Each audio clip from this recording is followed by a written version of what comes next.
श्री राजीव राय। धन्यवाद मैडम।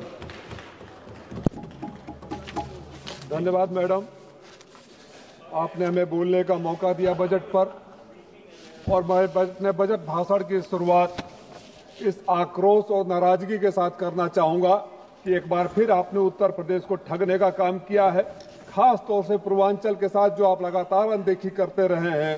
और मेरे लोकसभा के बारे में तो मैं क्या कहूं, हमारे बड़े भाई और मंत्री जी, कपड़ा मंत्री जी यहाँ बैठे हैं। हमारा यहाँ एक कताई मिल है, केंद्र सरकार की जमीन है, कल्पनाथ राय जी ने शुरू किया था।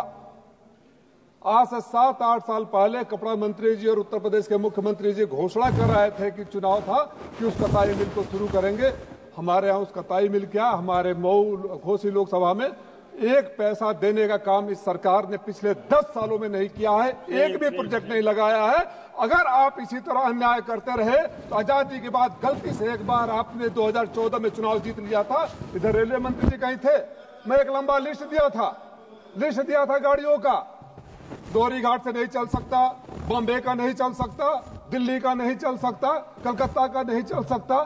तो किसी पंडित ने बताया था आपको यहाँ कुर्सी पर बैठ कर रहने के लिए कुछ चल ही नहीं सकता। तो उसका जवाब यह है कि चुनाव आने वाला है, प्रधानी में आपको वोट नहीं मिलेगा, ब्लॉक प्रमुखी में वोट नहीं मिलेगा, जिला पंचायत में वोट नहीं मिलेगा, विधायक में वोट नहीं मिलेगा, लोकसभा में वोट नहीं मिलेगा। मेरे घोसी लोकसभा की तरफ से मैं आपसे निवेदन खास तौर से करता हूं कि कपड़ा उद्योग आपका है, बुनकरों में खाली माइनॉरिटी के लोग नहीं आते हैं। जब कपड़ा बिकता है तो ट्रांसपोर्ट वाले भी होते हैं, धागे वाले भी होते हैं, अर्थव्यवस्था सुधरती है तो सारे धर्मों के लोग होते हैं।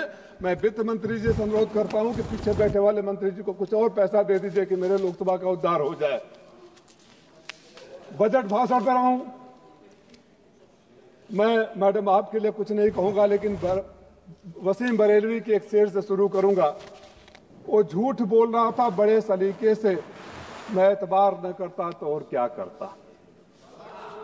मैं वसीम बरेलवी का वो किया हूं, मैडम को नहीं कहा हूं, उनके एक शेर को कोट किया मैंने। मैडम, बड़ी जोर से दावा किया गया 12 लाख रुपए के इनकम टैक्स का, और यहां से मैडम ने घोषणा किया, बाहर जो मीडिया है, अब उसको लोग गोदी मीडिया भी कहते हैं, जोर शोर से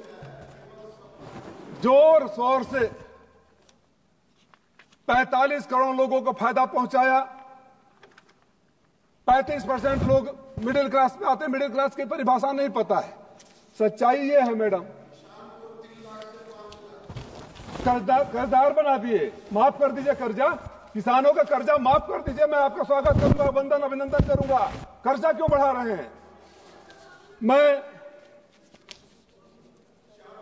मैडम, सच्चाई ये है, इनकम टैक्स के जो 12 लाख का छूट हुआ है, 7.4 करोड़ लोग केवल इनकम टैक्स भरते हैं, जिसमें से 5.2 करोड़ लोग नील इनकम टैक्स भरते हैं, यानी जीरो रिटर्न करते हैं, जो 70% के बराबर है। 2 करोड़ 2 लोग, जिसमें 28% पुरानी रिजिम ओल्ड आयकर व्यवस्था के अंतर्गत है। 1.5 करोड़ बच गए। 1.5 करोड़ में मुश्किल से वो इनकम टैक्स पे ही होंगे जो 7 लाख से 12 लाख के ब्रैकेट में आते होंगे, कि 7 लाख से पहले वाले तो पहले ही आप कुछ नहीं लेते थे। नहीं, मैं सच में बोला, सच सुन लीजिए।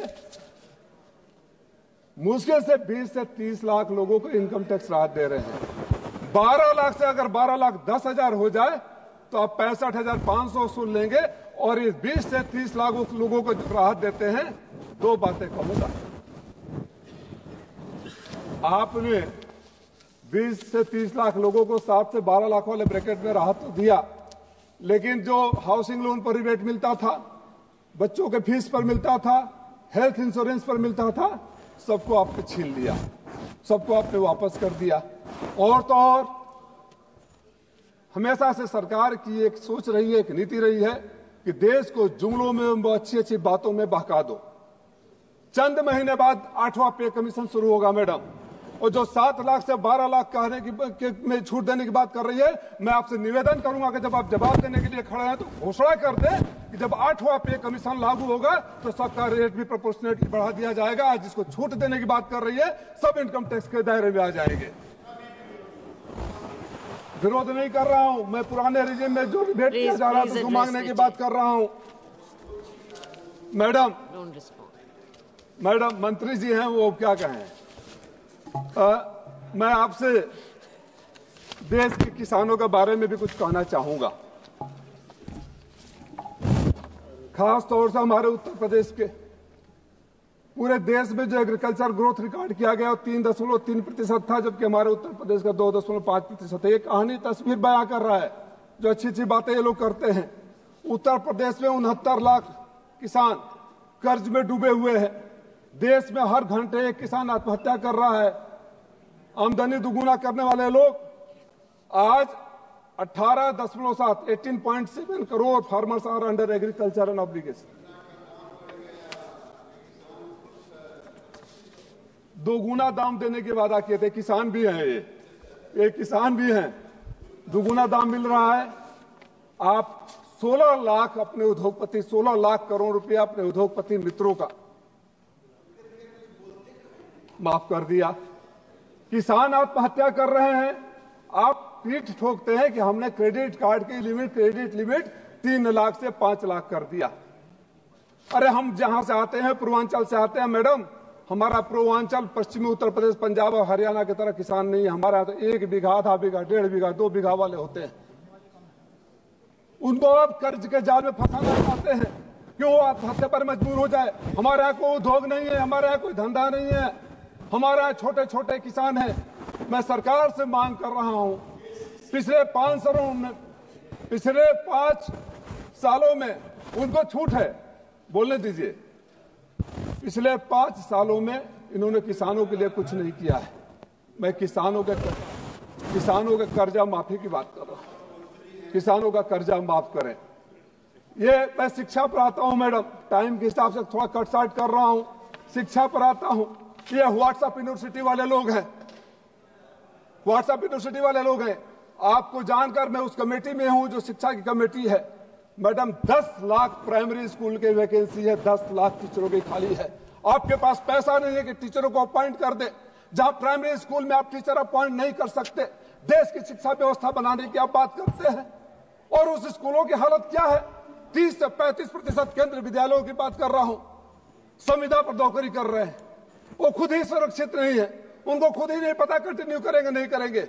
और कितनी बड़ी विडंबना है कि 9th के मैथ के क्लास में एक टीचर जाता है जो रेगुलर है, जो 1 लाख 1.25 लाख सैलरी पाता है। दूसरा संविदा वाला जाता है जिसको 40,000 आप सैलरी देते हैं। जब आप शिक्षकों के साथ जो समाज को दिशा देने का काम करते हैं, उनके साथ भेदभाव करेंगे, फिर देश को आगे बढ़ाने की क्या बात कर रहे हैं। प्रधानमंत्री जी आते हैं, MBBS की सीटें बढ़ा दिया, 1 लाख बढ़ा दिया, 10,000 का प्रस्ताव पारित कर दिया, 10,000 सीटें बढ़ाएंगे। मैडम 8 मिनट टाइम था, अभी तो 5 मिनट हुआ। मैडम आपसे एक और अनुरोध है, आप डेटा मांग लीजिए। हर मेडिकल कॉलेज में MBBS पढ़ाने के लिए, चाहे इंजीनियरिंग कॉलेज में PG फैकल्टी की जरूरत होती है। देश में PG फैकल्टी नहीं है, लेकिन शिक्षकों में MBBS की सीटें बढ़ा दिया। MBBS की सीटें बढ़ा दिया तो क्या उनको अधकचरे फैकल्टी प्रोफेसर से पढ़ाओगे, जान से खेलोगे। हवाई जहाज की बात करने लगते हैं। हमारे यहाँ आजमगढ़ में प्रधानमंत्री जी हवाई अड्डे का उद्घाटन करके आए थे। चुनाव था, पता कर लीजिए कितने हवाई अड्डे चल रहे हैं। हवाई जहाज का तो हालत ये है कि यहां से लंदन जाओ तो 30,000 रुपया, यहां से प्रयागराज जाओ तो 50,000 रुपया। ये आपकी सरकार है। आप जो बातें करते हैं बजट भाषण में, आप जनता के ऊपर जो एहसान करते हैं, 2 लाइन फिर दोहराऊंगा और बार बार दोहराऊंगा।